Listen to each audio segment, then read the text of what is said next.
Je rebondis sur la décision de la Cour pénale internationale au sujet de l'arrestation de Vladimir Poutine.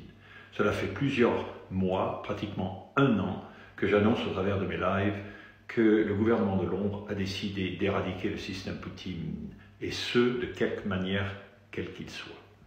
Nous savons que Vladimir Poutine ne fait pas partie du gouvernement de Londres, et aussi nous savons, bien entendu, que Vladimir Poutine a déclaré la guerre à l'Ukraine. Déclarer une guerre à un pays et quelque part faire un crime contre l'humanité. C'est clair, et je condamne bien évidemment toute action de guerre et toute décision qui soit prise à cet effet.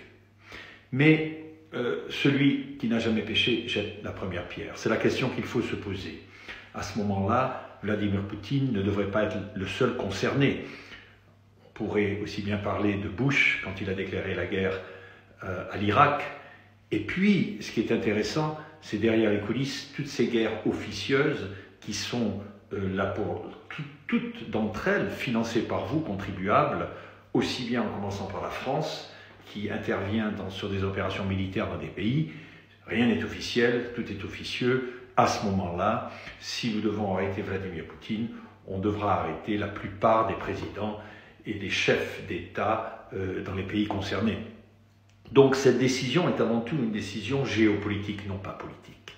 C'est-à-dire qu'on met une fois de plus en avant, on accuse Vladimir Poutine, mais surtout on sait très bien qu'il n'y aura aucun pays qui ont même adhéré à ce traité de Rome qui osera arrêter Vladimir Poutine. C'est une évidence même.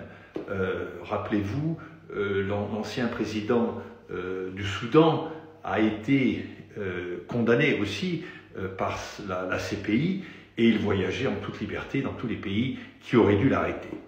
Donc, il n'y aura aucun pays, de toute façon, qui mettra en action, en mesure, cette possibilité d'arrêter Vladimir Poutine.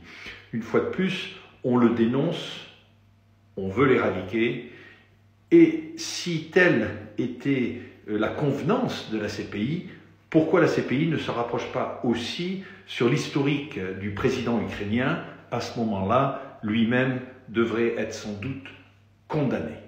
Voilà ce que j'ai à dire sur cette décision. Et puis, je terminerai avec ça.